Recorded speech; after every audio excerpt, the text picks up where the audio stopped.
नाजरीन, हम आज फिर आपके साथ हाजिर हैं। हमारे साथ मुल्तान से रियाद बुखारी साहब, जो कि माहिर हैं मार्केट्स के ऊपर, चाहे वो स्टॉक मार्केट हो, चाहे वो करेंसी मार्केट हो, चाहे वो धातु की मार्केट हो, चाहे वो टेक्सटाइल और गंदम और दूसरे कमोडिटीज से ताल्लुक रखते हो। आप एक माहिर हैं और हमें आप बताते रहते हैं, फोरकास्ट करते रहते हैं, लोगों की उसमें इजाफा करते रहते हैं। तो मैं एक मुख्तसर आपको बताऊं कि वर्ल्ड बैंक के प्रेसिडेंट जो थे, उन्होंने, मैंने आपको कल भी कहा कि ये जो रूस ने हमला किया यूक्रेन के ऊपर, और आज 11वां दिन है उस हमले का, तो वो ये कैटास्ट्रोफिक है इकोनॉमिक उसके लिए, वर्ल्ड इकोनॉमी के लिए कैटास्ट्रोफिक है, यानी तबाहकुन है वर्ल्ड इकोनॉमी के लिए। और जैसे कि मैंने पहले बताया भी था कि सनफ्लावर ऑयल का 60% जो है रूस और वो देते हैं यूक्रेन। वीट का के दोनों बड़े लार्ज एक्सपोर्टर्स हैं। पाकिस्तान खुद वहां से सनफ्लावर भी इंपोर्ट करता है, वीट भी इंपोर्ट करता है। इस तरह ऑयल की बहुत बड़ी यानी प्रोड्यूसर है रशिया, जो है गैस का बहुत बड़ा प्रोड्यूसर है। ऑयल मार्केट का मैं डायरेक्टली आ रहा हूँ कि ऑयल मार्केट जब गुज़िश्ता बार हमारी रियाद बुखारी साहब से बात हो रही थी, तो 2 दिन पहले तो उन्होंने 119 पे गया था। फिर रियाद बुखारी साहब ने बताया था कि बिल्कुल जो उन्होंने प्रेडिक्ट किया था कि ये अब गिरना शुरू होगा, गिरना शुरू हुआ। 190 से गिरकर 106 के करीब पहुंच गया। लेकिन आज जब मैं देख रहा था रियाज बुखारी साहब, अब आप जरा मुतवज्जो हो जाइए, तो आज मैं जब देख रहा था तो ऑयल मार्केट जो थी वो अप नजर आ रही थी। तो अब मैं जानना चाहूंगा, आप बताइए कि ये क्या सूरत हाल हो रही है, किस तरह की फ्लक्चुएशन हो रही है ऑयल के? देखें, ये मार्केट जो है वोलेटाइल है, बहुत ज़्यादा वोलेटाइल है।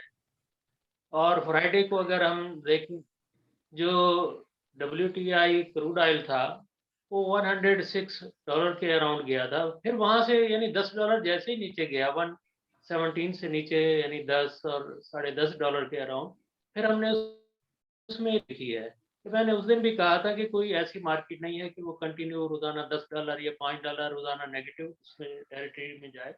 तो इसमें रिकवरी भी आती है। हमने देखा फ्राइडे को इसमें अच्छी खासी रिकवरी आई और WTI क्रूड ऑयल ने जो है अपना हाई बनाया है 116 का, और वो क्लोज हुआ है $115.10 पे।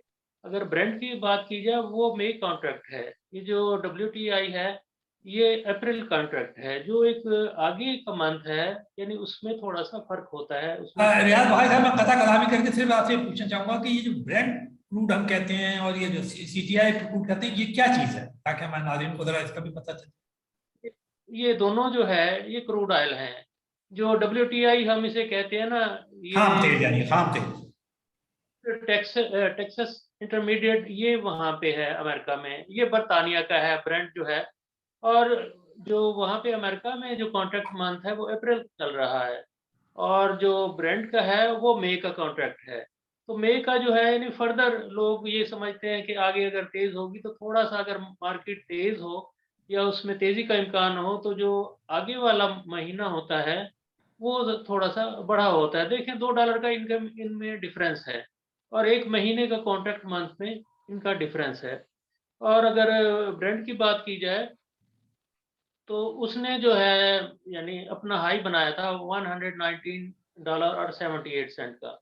वहाँ से हमने एक डिक्लाइन देखा, तो वो $109 पे आ गया, $10 उसमें हमने कमी देखी है। तो मैंने आपको बताया था कि 9 या $10 यानी एक ही दिन में अगर कोई चीज़ जाती है, तो वहाँ से हम एक रिकवरी भी देख सकते हैं। तो वहाँ से ये रिकवर हुआ, तो फ्राइडे को जो ना ये $118.95 के अराउंड गया, और लेकिन ये क्लोज हुआ $117.61 पे। तो हमारी स्ट्रेटेजी है, डेली बेसिस पे हम जो एंगल हैं वो हम चेक करते रहते हैं कि मार्केट में स्ट्रेंथ है या नहीं है। मेरे हिसाब में जो है अब हमारी जो स्ट्रेटेजी है वो यही है कि मार्केट की हम उसमें यानी सेल करेंगे। हमारी स्ट्रेटेजी बिल्कुल ही डिफरेंट है। जब हम ये लोअर लेवल पे थी तो हम बाई करते थे जहां मार्केट डिप लेती थी।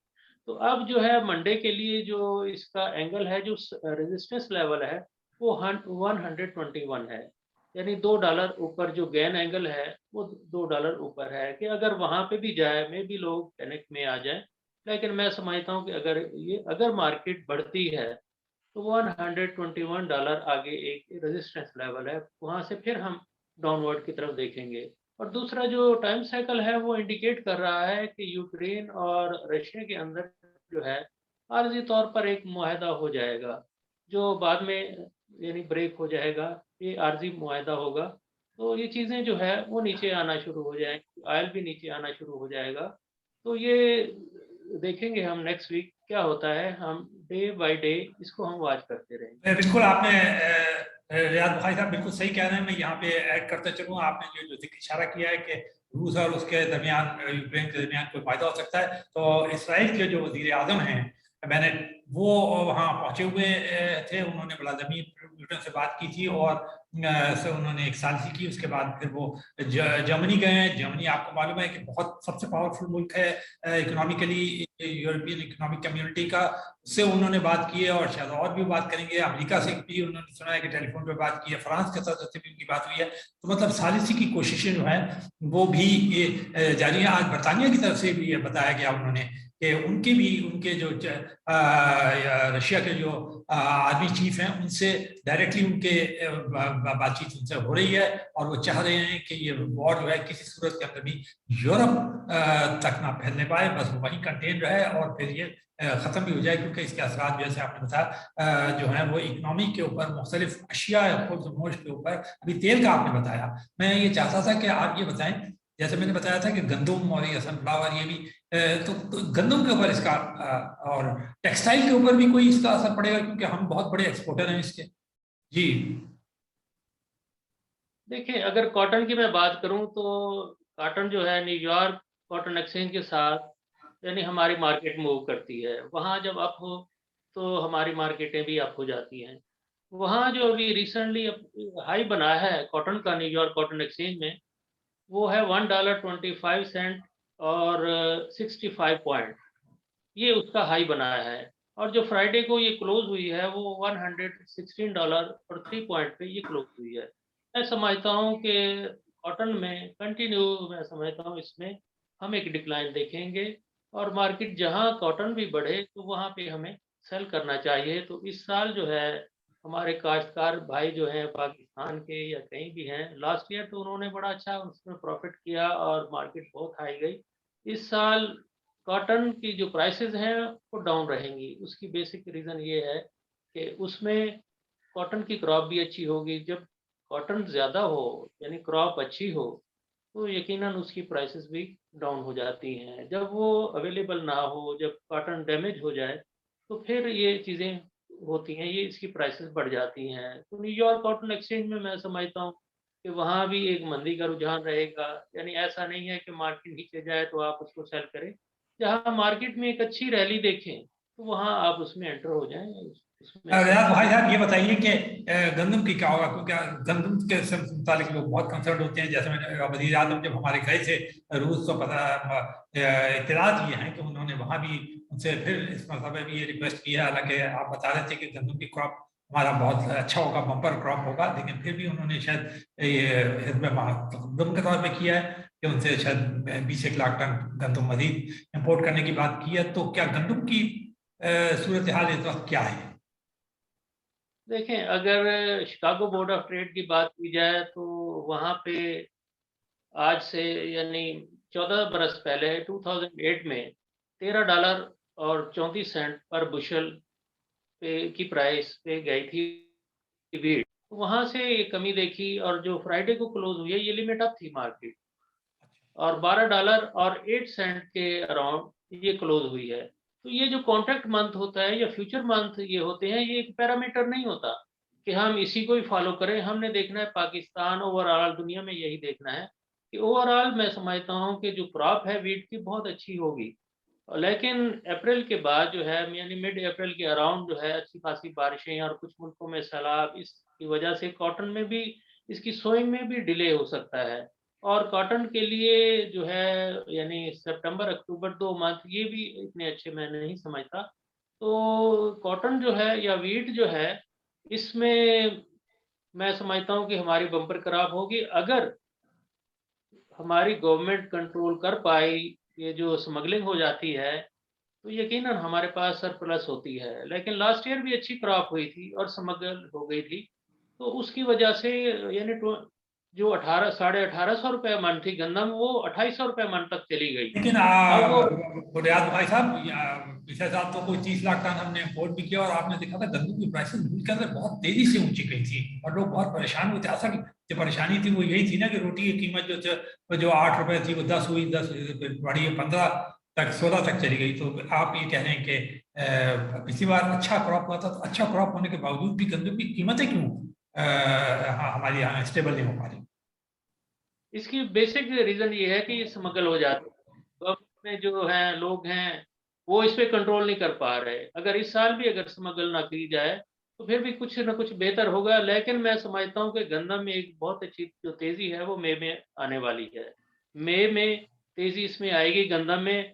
और जो इसमें रशिया और यूक्रेन में जो मुआहदा होगा, जो आर्जी तौर पे होगा, मैं देख रहा हूँ कि मई में वो जो मुआहदा है वो भी खत्म हो जाएगा।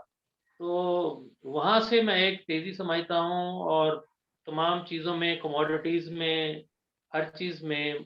उसके बाद जो है हमारे ये जो क्रूड ऑयल है, इसमें में मैं उसमें तेज़ी देख रहा हूँ। चलिए, जी। रियाज बुखारी साहब हमारे को 2-3 बातें इन्होंने जो बताई हैं, तो मैं, रियाज बुखारी साहब कल आप हमारे साथ ये रहिएगा। आपने कहा है कि ऑयल जो है वो 121 पे होगा। हम देखेंगे कि रियाज बुखारी साहब जिस तरह करते हैं उसके एक जरूरी नहीं है कि कोई नजूमी नहीं है, वो भी नहीं है, लेकिन ये कह रहे हैं कि क्या क्या कहा आपने रियाज साहब? मैं ये कह रहा हूँ कि 121 नहीं होगा, कि मार्केट जो है वो डाउनवर्ड होनी चाहिए। 121 जो है वो एक रेजिस्टेंस लेवल है। यानी अच्छा, जहाँ अगर मार्केट बढ़ती है तो 121 से आगे उसको नहीं बढ़ना चाहिए। वो एक रेजिस्टेंस लेवल है।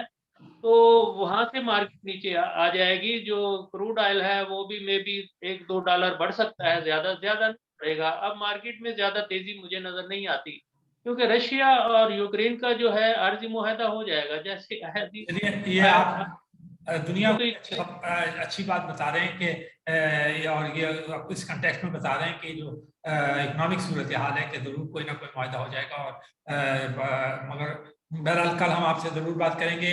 आप रहिएगा, हमारे नाज़रीन भी मुंतज़िर होंगे कि वो देखें कि कैसे जा रहा है, क्योंकि इससे देखिए रियाज बुखारी साहब जो हमें बातें बताते हैं और ऐसे एक्सपर्ट जब हमारे को बताते हैं इस लेवल के, तो हमारे को मुल्क की इकोनॉमी को का फ्यूचर तय करने के लिए अपनी जो कमोडिटीज़ हैं उनकी प्लानिंग करना 6 महीने की, साल भर की बहुत आसान हो जाता है। अपने बजट्स को जो अब हमारा मई या जून में आएगा उसको संभालना बहुत आसान हो जाता है। और इस तरह की चीज़ों के ऊपर हमें बड़ा गौर करना, इसीलिए हम मुस्तकिल इसके ऊपर बात कर रहे हैं। और कल भी हम रियाज बुखारी साहब, आप हमारे साथ रहिएगा। अच्छा रियाज बुखारी साहब, ये मैं कमिटमेंट करवा रहा हूँ आपसे अपने नाज़रीन के लिए, क्यों रियाज साहब जी?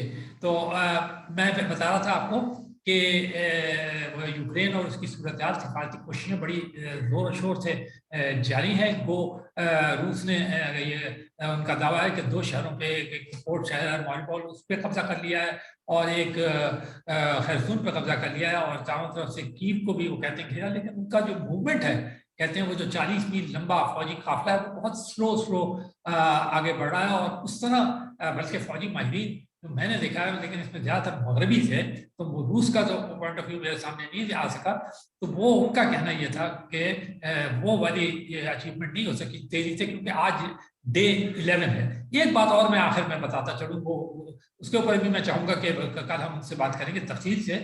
जो क्रेडिट कार्ड हैं, वीजा कार्ड, मास्टर कार्ड वगैरह, इसने भी रशिया के ऊपर पाबंदी लगा दी है। अब वो रशियंस जो हैं वो इन क्रेडिट कार्ड्स को भी इस्तेमाल नहीं कर सकेंगे। तो ये एक और सख्त पाबंदी है। कल इस पे भी हम उनसे बात करेंगे रियाज बुखारी साहब। और इंशाल्लाह कल आपसे मुलाकात होगी।